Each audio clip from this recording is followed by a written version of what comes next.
You had a core group of smart, talented people who saw what was coming in the future and decided that, we need to do something about it.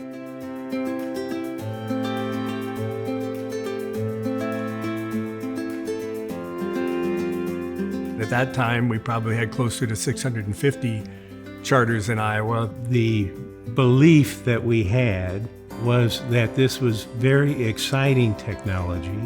It was technology that should be a win-win for the consumers and the financial institutions, because the cost of processing checks had gotten way out of hand. So, you have smart people get together, talk about, okay, how can we move something forward? We see what's coming in the way of EFT and electronic transactions.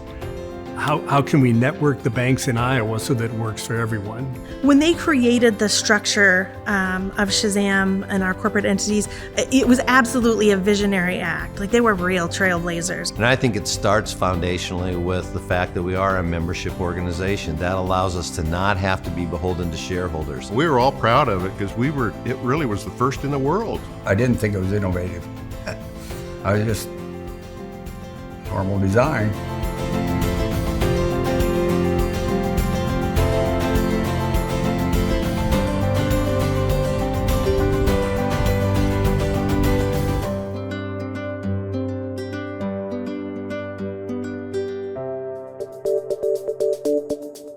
Dale Dooley had a vision for and an understanding for where this industry was going, how consumers were going to use these different products much sooner than many of us out in the banks. He was one of those pioneers that was involved in developing the system, writing the system, knowing who all the players were. He was just totally unafraid.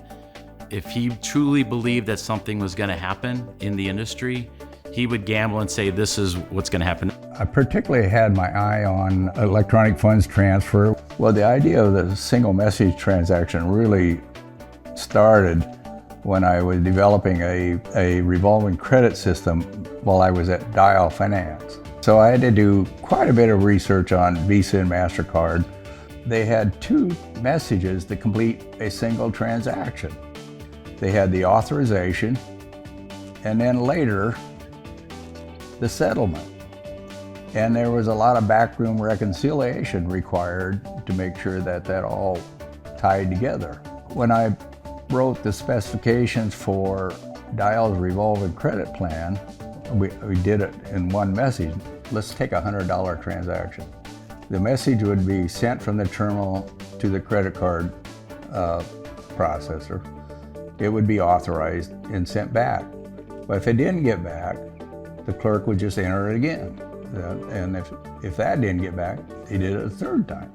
So you would have basically 3 authorizations for one transaction. So then at the end of the day, during the settlement, along with everything else would come in this way, and they would try to match those up and throw 2 of those away. Sometimes they did, sometimes they didn't. Okay, so with a single message, or whatever happened while that customer is still standing is what was reflected in his file. I didn't think it was innovative. Naturally, we thought it was the right and the best system, or we wouldn't have designed it that way. I sent the specifications out to the American Standards Institute. Their authorization rate was around 82%. Ours was around 97%. And they called me a liar. And Wynn Dermott, who worked for Visa at that time, stood in front of the group and said, "You're a damn liar." I said, "Well, then come to Iowa and we'll show you," which they did. So all of a sudden then I started getting calls from people saying, "How'd you do that?" Our system was single message for authorization and settling the transaction, in other words, posting the transaction to the account. So it was real time versus credit card systems at that time were authorized today and post the end of the day. The IBA had a task force to look into electronic funds transfer. I was actually associated with SHAZAM, or the Iowa Transfer System, I should say, before it existed. So I called on them and we ended up managing that project. I was working as Senior Vice President and Cashier of the South Des Moines National Bank, which was a Brenton bank. And Bob Brenton had just come off of a year as the president of the ABA. He had become at least acquainted with the concept of ATMs and the idea of having those ATMs online.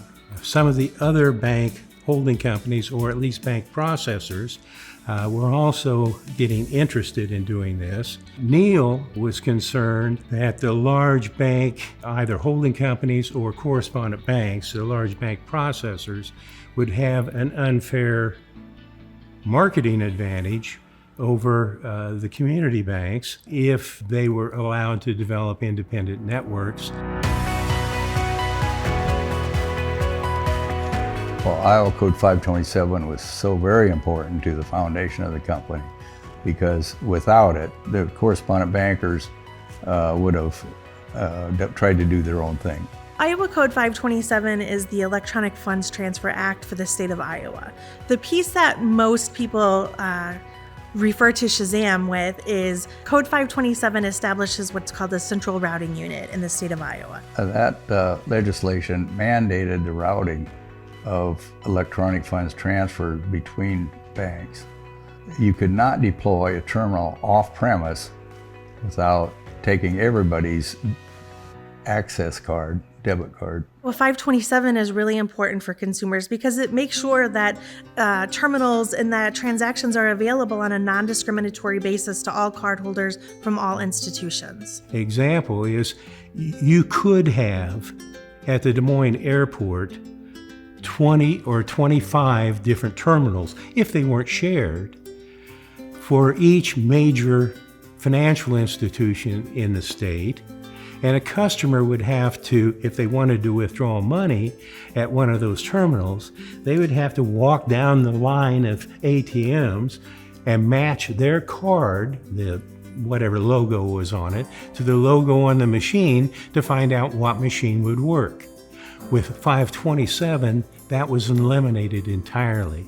If the customer had a card and they saw a machine, it would work. 527 really set the bar that other states followed. And it did allow flexibility in the state of Iowa where we have so many rural communities. The larger institution couldn't come in and shut out the cardholders from a smaller institution as a competitive means because 527 prevented them from doing that. It made sure that those cards would work at any terminal. Iowa Code 527 only enabled banks at first. I think it was the Iowa Credit Union League that went back and lobbied to have it expanded to all insured depository financial institutions.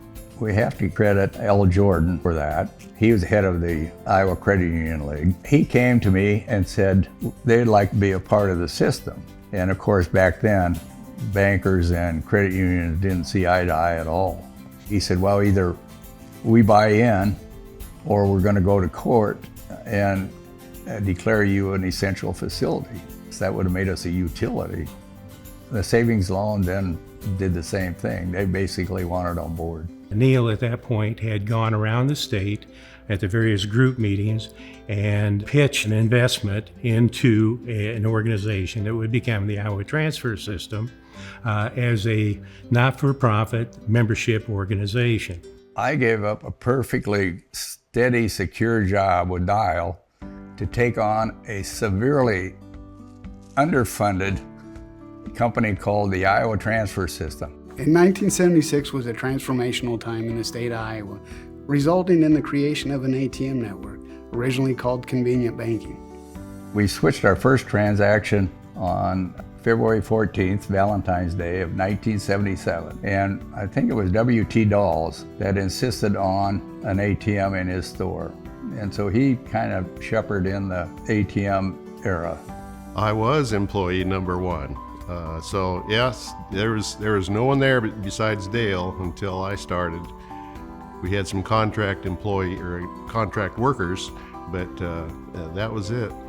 The future for the Iowa Transfer System was pretty tenuous at first. We began to go broke very fast. A firm by the name of Pete Mark Mitchell had put together a pro forma, a spreadsheet projecting 1 million transactions at the end of the first year. grossly overstated.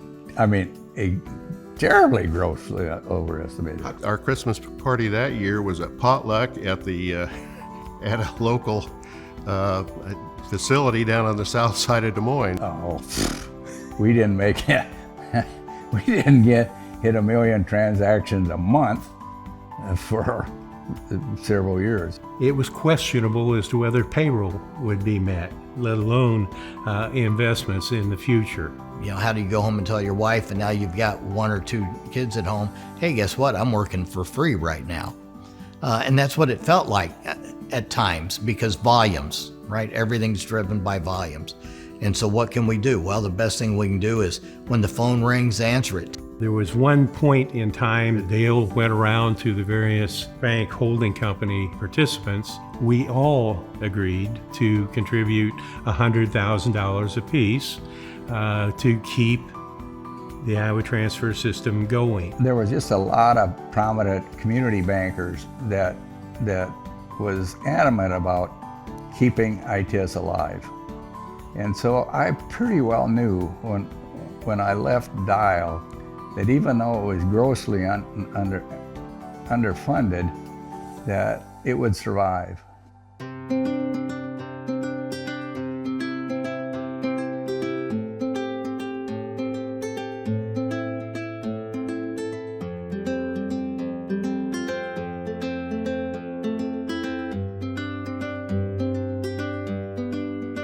It's called the debit card. Though now in very limited use in the states of California, Florida, and Maryland, it was pioneered in the state of Iowa. CAS stands for Card Authorization System, probably our most successful product and continues to be one of our most successful products today. It enabled financial institutions to tie an ATM card to an account balance to enable transactions at ATMs or point-of-sale systems. And so the debit card was a way to get rid of bad checks because you authorized the transaction while the customer was still at the terminal. What was the need for an improvement in the payment process at point of sale? It did put the merchant at risk if somebody was making a purchase and there weren't collectible funds in that account. The retailers were very interested in getting rid of bad checks. W.T. Dawes probably had the worst bad check loss of anybody in the state of Iowa because his policy would he'd cash anybody's check. He was very interested in talking to us about point of sale. He understood how the debit card worked, and it was very easy for him to make the transition to taking a look at point of sale. One of the things that is a great benefit of using electronic means of payment at point of sale is that the merchant knows that they're taking collectible funds and improves the speed, the efficiency, and the settlement of those transactions. Iowa Des Moines tried 2 standalone terminals at 2 Hy-Vee stores and Iowa liquor stores, and it failed miserably because the clerks would ring up the groceries, and then they would tell the customer, this is the amount. Then the customer would have to go over to the terminal, or right there, input the amount, and their PIN and their debit card, and so it just didn't work. And the clerks would say, "Oh, not one of those." When did I kind of grasp his vision and see it? I think probably when we did the first integrated point of sale transaction. Dawes had 48% of the volume. Hy-Vee had 48% of the volume.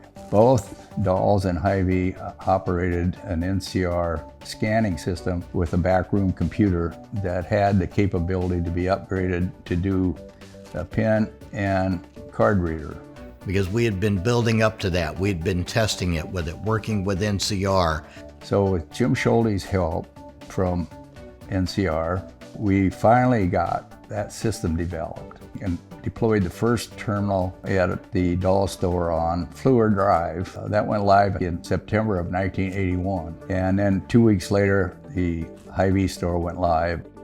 We had somebody in there at midnight, when nobody was around, to test it to make sure that it wasn't going to fall apart when we brought it up the next day. And then when we were actually doing it and being on the phone with folks down in our computer room at that point going, okay, he swiped his card, here's what he's doing, do you see it on the data scope? Yep. Okay, there, did you see the response? Yep, coming back and watching his face light up when it came through and everything. That, to me, was kind of when this can be big. When that opened up and people started using it, that was oh wow.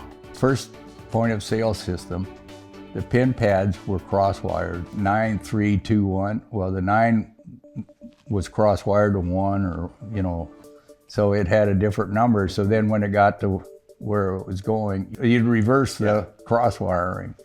The PIN continues to be the strongest consumer authentication that you can apply to a transaction. Although the U.S. has moved away from the PIN with the introduction of chip technology, tokenized transactions, e-commerce transactions, the rest of the world continues to leverage a PIN because of its strength. And so what makes a PIN such a strong authentication is the fact that it's the only authentication in the industry that is still used today that allows the consumer to control it and change it. No other authentication allows that. Biometrics doesn't allow you to change it. Tokenized data doesn't allow you to control it. The PIN is the only thing that the consumer owns, controls, and can change. So if you do have fraud on a PIN-based transaction, that fraud is immediately mitigated by simply changing the PIN. We don't have that with any other technology in the payment industry today. I had presented at the Missouri Independent Bankers Association, and they wanted me to talk about debit cards. So I went in, I'm talking about interchange and how they're gonna make money and how this is gonna be this greatest thing. And one of the more seasoned bankers in the back raises his hand and he goes, "Hey Tom, what the hell does a debit card even look like?" And then I realized, whoa, okay, I'm gonna have to back the truck up a little bit and start all over.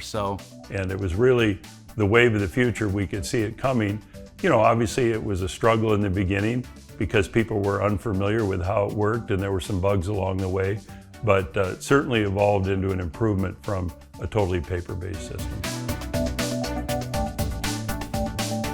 We did some critical things that are still in use at SHAZAM today. So I can remember when we were going around to some of the gas stations helping installing them. Some of us had sweatshirts that was Amoco, gas and a flash was their marketing that they were using for that. And some of us got some of those. I was very proud of the design we did for the card authorization system and the balance file system. That I think most of the principles that we put in place back in the 80s are still in play today. So yeah, kind of proud of that.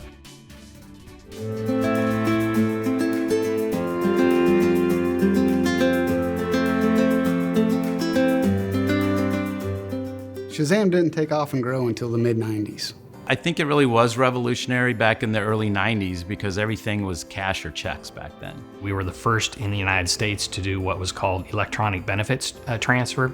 Terry Bransted's office contacted me and wanted to know if we would participate with them on developing an electronic benefits card. I thought that would be a natural fit for our CAS system. I went to a couple meetings over there and so kicked that off. And we were going up against large companies, Lockheed Martin and other organizations that were really large organizations bidding on these government contracts. My son, Kelly, at that time was writing software.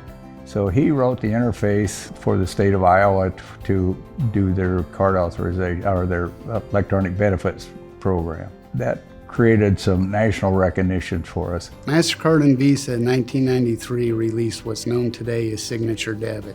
SHAZAM was the first processor in the industry that had support for signature debit and was really the launching pad for the growth for the organization. Interestingly enough, signature debit was positioned as a means of convenient access to your money. Fraud became a massive issue. The main problem with fraud in signature debit is you took the PIN away. And so now transactions had no authentication. As long as you had the card number, you could run a transaction anywhere, anytime. No need for a PIN. Go to a merchant, go shop away. And meanwhile, on the other end, issuing banks and their processes are frantically trying to throw the kitchen sink at what constitutes a valid cardholder. So, of course, SHAZAM came through and put together the initial fraud mitigation service, real-time fraud mitigation service that was built on this idea that the sum total of transactional behavior by any cardholder constitutes what might happen next. As fraud started to impact the financial institutions, we developed a product to combat fraud. And so over the years, that's proven to be very successful, not only as a product for SHAZAM and the benefits that it's brought to the organization. A big bank having fraud losses of $1 million, for example, isn't any big deal. $1 million fraud loss for a community financial institution could literally shut the bank down. In the late 90s, one of the larger payment card networks came out with a rule, and they decided that in order to become a member or to sponsor other institutions into their network, you had to be a financial institution. So the powers that be at SHAZAM at the time, Dale Dooley and Rick Jenkins, who was our previous general counsel, they went, they lobbied, they tried to get that rule changed. They believed that rule was made specifically to target SHAZAM. Rick Jenkins and I flew out to Visa's headquarters. We said, well, you either going to end up with a lawsuit or we're going to go back and start a bank. And I remember the CEO of Visa at that time basically saying, well, okay, Sonny, if you think you can start a bank, go ahead and do it. The executive committee and the board authorized us to form a bank. So we had to raise $2 million to charter a limited purpose bank. Y2K, was one of the first things, the first year I was on the board. That was the year we actually got the charter for ITS Bank, was at midnight on January 1st. They were sitting around out at Camp Dodge, waiting for the world to really turn over. And obviously nothing went on. It was pretty quiet. And so they sat around a table with the banking regulators and said, well, why don't we go ahead and get our charter started? It is, to my knowledge, the first bank of the new millennium, certainly in the state of Iowa, but perhaps in the entire country.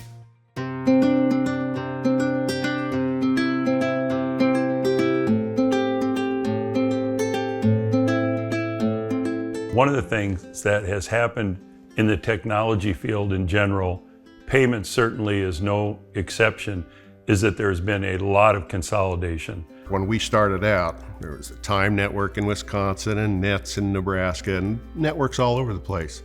You go look for them now, you won't find them. They're absorbed into other large networks, but SHAZAM survived. That's the big thing. We took a little different approach in the fact that instead of merging with organizations, we would just go work with the other financial institutions in the other states and just go win the business. We evolved essentially from being just an EFT debit card processor, veering into this full financial services space, managing debit cards, managing bank operations on a service platform. People appreciate the efforts and appreciate what we stand for and who we are as an organization. And it's one of those uniquenesses that we have, that even though people have merged and have gotten bigger, we've stayed who we are. And what we are is an organization that serves community financial institutions.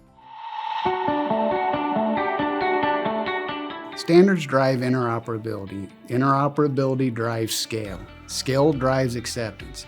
Acceptance drives a good consumer experience because everybody's using the same darn thing. Rick Jenkins, who was general counsel at SHAZAM, had drafted some proposed legislation that would basically make sure that the payment system, the payment environment was such that it allowed for equal access, interoperability, and that you could do those transactions at non-predatory pricing. So we presented that to Congressman Jim Leach. He was nice enough to take that legislation that SHAZAM and the Iowa Bankers Association had drafted and sent it over to Chairman Greenspan, Alan Greenspan, for his comment, and actually requested a response. And it wasn't long after that that in some of the Federal Reserve publications we saw for the first time the Fed take a position that interoperability remain a constant as this model evolved. And so that was a big milestone, and I know the role that SHAZAM played in that. first pay at the pump transaction, the first transaction at a supermarket in the world. We did those on code that we wrote, that we subsequently gave to the rest of the industry and said, here, use this, okay? We didn't hold it back. In fact, in Iowa, for example, if you're a competitor and you want to connect to us, we have to connect. The way we do that is the standards that we've adhered to over the many years of developing all of this technology.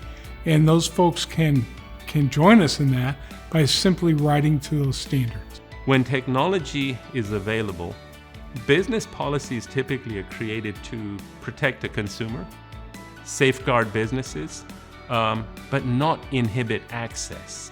Imagine if we had developed it and said, no, you can't use it, right? So what do? I just develop a technology for pay at the pump, and everybody in Iowa gets to use it, but nobody outside of Iowa gets to use it. Does that benefit us as consumers? No. When a business policy comes through and starts to inhibit access to the very technology that could be unleashed, that creates a barrier to competition.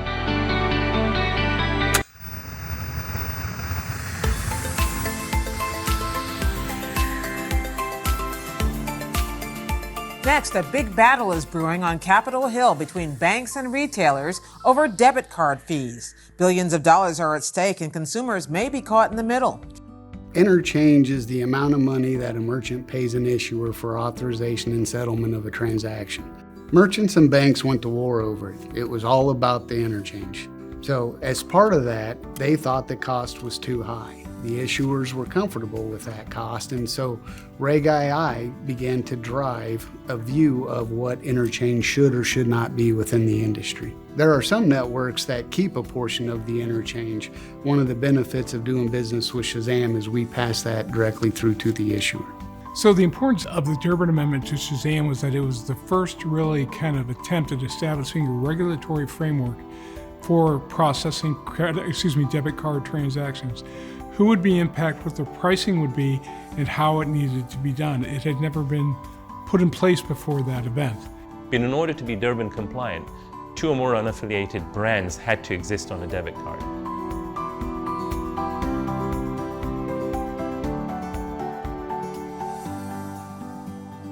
The Durbin Amendment did 2 things in the industry. The first thing it did is it created a cap on interchange for issuers above $10 billion. The second thing it did in the industry is it created routing competitions. Banks like Bank of America or Wells Fargo would exclusively brand with a network like Visa. Reg II, or the Durbin Amendment, enabled competition, which enabled opportunities and created opportunities for networks like SHAZAM, Star, NICE, and others. We may have been the one to shake the tree, not necessarily the only one to solve it. But that's kind of what SHAZAM stands for too. It advocates for equity and the authenticity with which it expresses itself. As a result of an SRPC board meeting, 10 debit networks began the effort to understand the impact of the chip technology to the payment ecosystem. The impact of that was our brands would no longer exist if the technology was deployed in the US as it had been deployed in the European market. As a result of that, we formed an organization called the Debit Network Alliance. Around 2008, 2009, the chip agenda really pushed through in the US, particularly certain networks pushing this idea that, cards can be counterfeit. There's this chip technology that had been matured over the years, and it's time we brought that into the US. So counterfeit protection was there. And this was a simple technology as chip that the rest of Europe had, almost the rest of the world had, that became a very complex thing on debit cards. What came out was that the technology, when implemented by the front of card, suggested that every transaction, when entered through a chip, must go to one network and that network only. Of course, that's not how the playing field was before chip came along. We had open competition.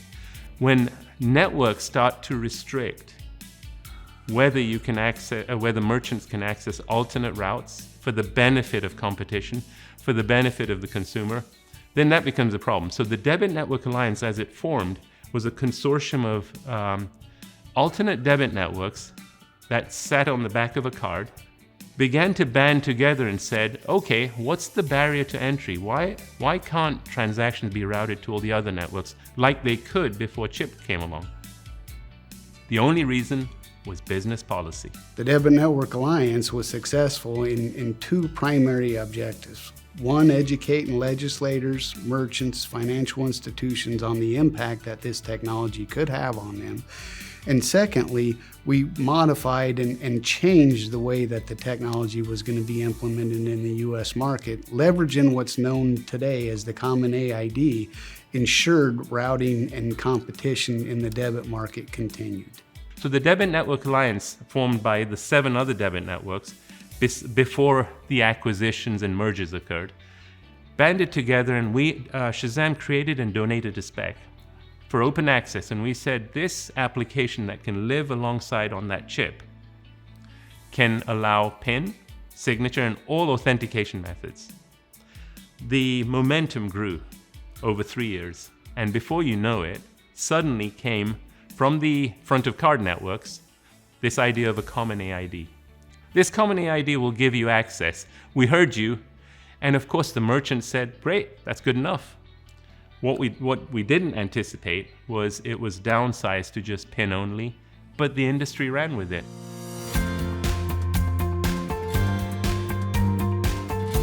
When I think of rewrite the switch, it was a nightmare that I couldn't wake up from.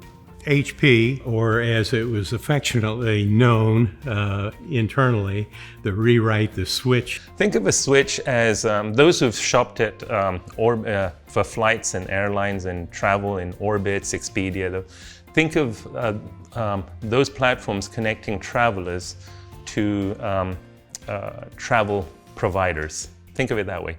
A switch in the payment world is literally connecting entities like retailers from a payment perspective with financial institutions. So think of almost a switch as the Orbitz of payments. This was something that came out as a result of Y2K, and as we were identifying challenges within Y2K of what was going to happen, and obviously for the whole state of Iowa, they were sort of hunkered down to say, what's going to now happen? People don't know. Our system's going to stop. What was interesting about the year 2000 effort was, a year and a half before that, we were going through all of our technology stack to determine what needed to be upgraded, what didn't need to be upgraded. In working with the regulators, who basically took the position that anything that existed prior to the year 2000 needed to be replaced or it was going to stop working, we began replacing all kinds of equipment. Part of that effort was looking at our code and figuring out what changes needed to be done within the code base. Coming out of that effort for Y2K, it was decided that our entire applications needed to be rewritten. And so the project known as RTS, Rewrite the Switch, was initiated. What started out as a technical project to replace and enhance our transaction messaging platform turned into an organizational reconfiguration where we re-engineered how we do business, how we support our customers, how we provision customers. Everything, every aspect of our business became part of the RTS project and subsequently took nearly 25 years and $50 million to accomplish it.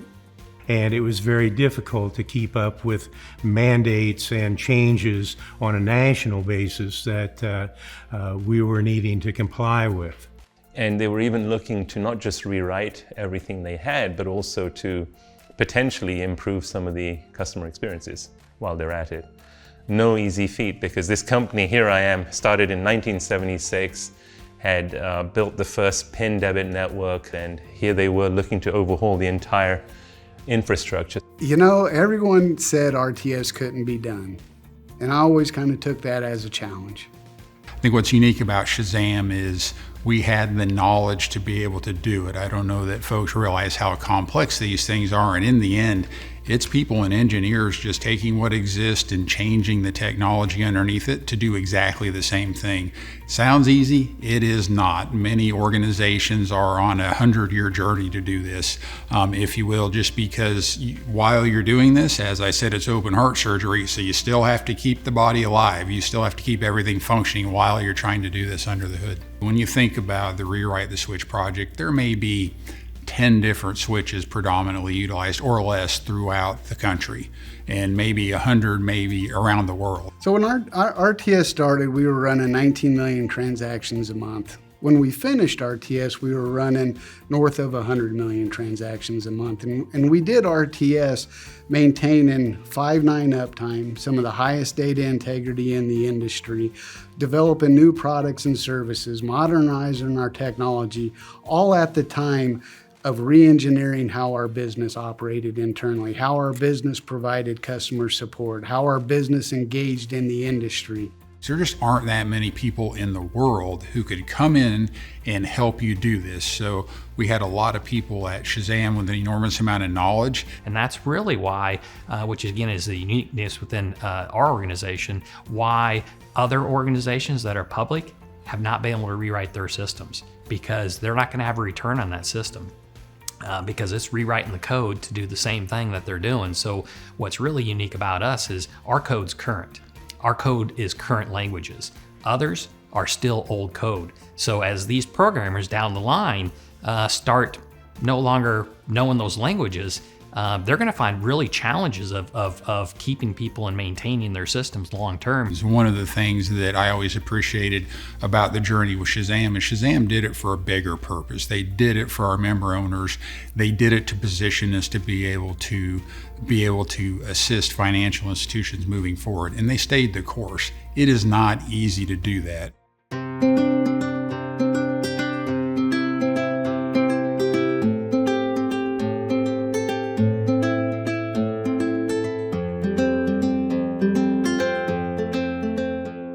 We were being eaten alive by the processors because their bill was 10 times the size of our bill to a financial institution, so they could bury their EFT charges, give them away on paper, and mark up the other side of the ledger and make up that difference, and we couldn't do anything about it.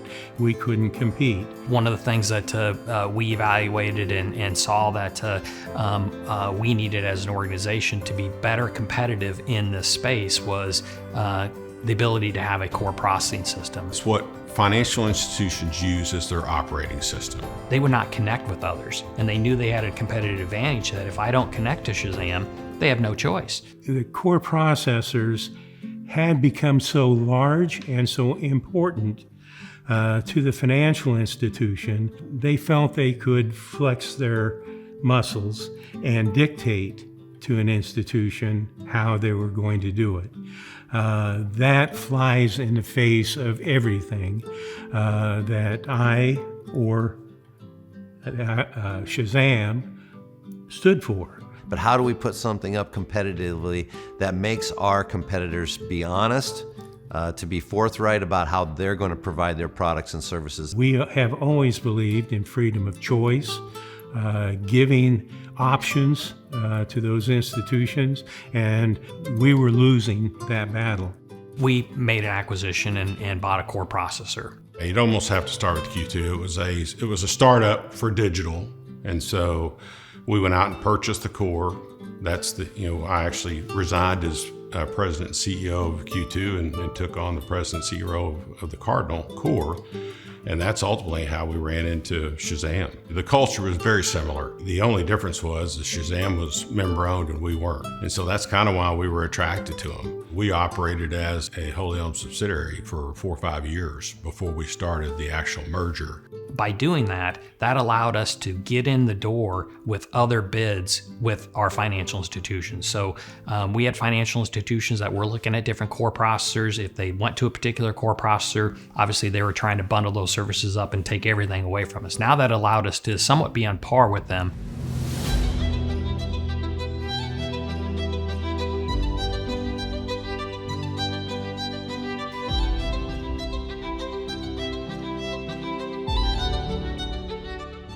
the access point that all consumers veer towards, especially in the advent of mobile devices and the success of the iPad, the Samsung Galaxies, and all sorts of devices that had put the control into the cardholder's hands.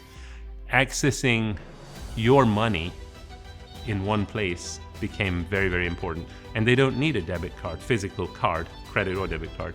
So I'm putting it on a device. And so, of course, digital banking started to also raise its profile.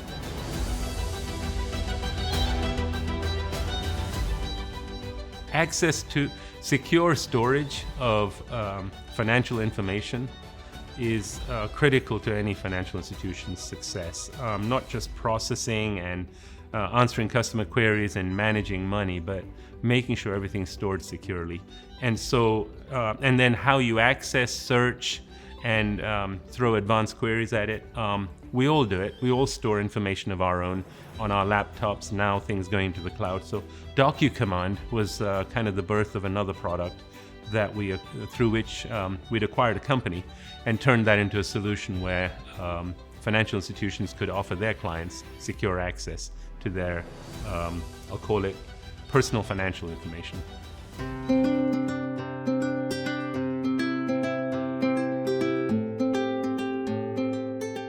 So 50 years ago, ITS started because of a transformation of electronic payments. Today, 50 years later, in 2026, we're at a transformation that I refer to as the digital convergence of payments. And so what's going to happen in the future? You know, some people think account-based transactions are going to replace cards. Some people think cash is going to go away. Some people think crypto is going to be the solution. What I would say is it's just another rail.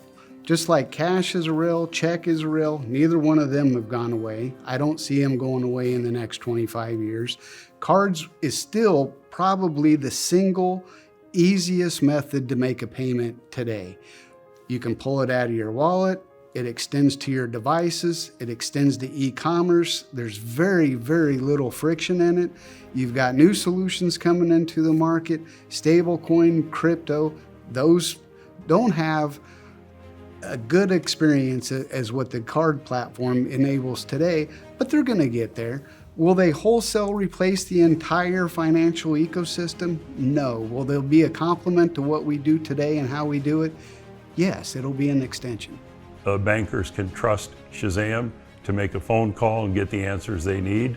Banks have to meet a lot of regulatory compliance. We have to have exams done on things like BSA and our ACH processing. SHAZAM is a company that can provide that kind of service to community financials as well. And SHAZAM is wonderful as a partner, making sure that the payment system remains open, equitable, non-predatory pricing, that it's fair for all the parties involved. You can't find a provider of services that probably provides better customer service than SHAZAM does. If there's one thing I've learned about payments, we've generally had a hard time in the industry sunsetting a way to pay. Cash ain't going away. Check ain't going away. Well, I'm sure it will at some point, but I don't know when. But these additive payment technologies continue to occur. There's a decentralized set of capabilities out in the industry today that services cross-border payments. Is that the next evolution? I don't know. Or is that just another solution looking for a problem? I don't know yet. But one thing we do know is we can't ignore it. So this demand to continue to invest in what's becoming mainstream, that pressure is high. I think the market needs SHAZAM because it needs somebody who's rooting for a niche segment of the market. It needs somebody that's a thought leader and willing to also put itself out there to express what's right, what's needed. I think that our mission's a little bit differently. I think we provide a moderating and stabilizing influence on the payment ecosystem because we see it from a slightly different light. We're not looking at it just to make money. We're looking at it as a way to help financial institutions be able to survive and thrive in that payment ecosystem. No, I don't think there will ever be a single winner in payments. I think anonymity, for example, will exist until the end of time because there's some level of consumer that wants anonymity when they conduct commerce. So cash, gold, silver, all of those things enable anonymity. And so I don't think cash is ever going to go away. Will checks go away? Perhaps. I think checks may go away as the generation that uses checks begins to transition, and God rest their soul, they begin to die off. But until that happens, I don't think checks are going to go away. I don't think debit cards are going to go away in the foreseeable future, the next 25 years, because you can extend the debit card capability to any device, any channel that you want to do commerce in. And so payments is now based on how do I enable a consumer to have the ability to conduct commerce versus saying a consumer, this is the device that you need to use. It's all about enablement. So crypto, stablecoin, account-based transactions, tokenization, contactless transactions are all just rails, are all just channels that enable the consumer to do commerce with the value that they have to conduct that commerce with. There's friction between moving fast and moving safely and reliably. One of the challenges at SHAZAM, certainly in the technology area, is it's a 24/7 environment. So it demands a level of dedication out of all of our technology and operational staff that is different than a lot of other organizations. So that part of it is something that is always top of mind. So when you live in this 24/7 complicated ecosystem, things break. They're always going to break. And being able to have a team of folks that can respond in a mindful manner and follow processes to make certain that we restore services for our clients. Those things they're kind of I want to say that they're table stakes in our industry, but they're above and beyond. I've seen all kinds of different fire drills and things that have happened either within the walls of SHAZAM or within the industry, and all of a sudden within a very short amount of time we had to respond. And that's when the greatness comes out, right? That's when you see the true definition of culture and the camaraderie and the collaboration to figure out, here's the problem, what are we gonna do to solve it? And you can just see, the greatness rise. And I think just being a part of that culture, just being truly laser focused on giving the best customer service we can to our clients, because they own us, right? They're our boss ultimately. And you can see it, you can feel it. And the mission of SHAZAM will always be to provide the highest level of products and customer service at the lowest possible price without compromising safety and security. When I look at SHAZAM today, our culture today, our employees today, the collective company's intensity is very similar to Dale's. It's as if he's still a part of everything we do today, 50 years later. Dale Dooley had a vision for and an understanding for where this industry was going, how consumers were going to use these different products much sooner than many of us out in the banks. Looking back at that relationship, the one thing that I admired about him the most was the vision. And he was just totally unafraid. If he truly believed that something was going to happen in the industry, he would gamble and say, this is what's going to happen. That's how we had National Debit, Visa Check, Master Money, years before our competitors had it, because he knew it was coming. It's a David and Goliath story. We are also a small player in the payments industry. We're a small player in the lobbying industry. So it doesn't surprise me that our efforts have resonated so much, because while we might be small, we're important. And I think that our history, our ownership structure, the strength of our institutions really sets us apart. Everybody comes together and makes incredible things happen at times. I think having SHAZAM as part of the community financial institution model is so important because of what we provide, what we offer to those community financial institutions, that choice, that flexibility, that ability for them to be heard, for them to have a voice in making decisions. I think the market needs SHAZAM because it needs somebody who's rooting for a niche segment of the market. It needs somebody that's a thought leader and willing to also put itself out there.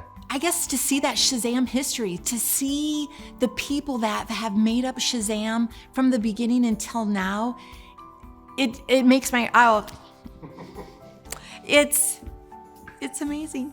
The way SHAZAM is set up leads us to the ability to do the right thing, to make decisions long term, to be able to take the time to listen to some of those voices that maybe wouldn't get heard because they are small institutions. And I think it starts foundationally with the fact that we are a membership organization. That allows us to not have to be beholden to shareholders, which right there, if you just lay that out, it makes so much difference in terms of how we make decisions, how we put our resources out there, how we provide the different types of products and services. The way that we make decisions is so much better and so much easier, really, because we don't have to balance all those things out. We can 100% focus on our members every single day. And so it's so much easier to make those decisions, to be able to take the ability to take products and services to the market, to our customers, in a situation where if they don't win, we don't win.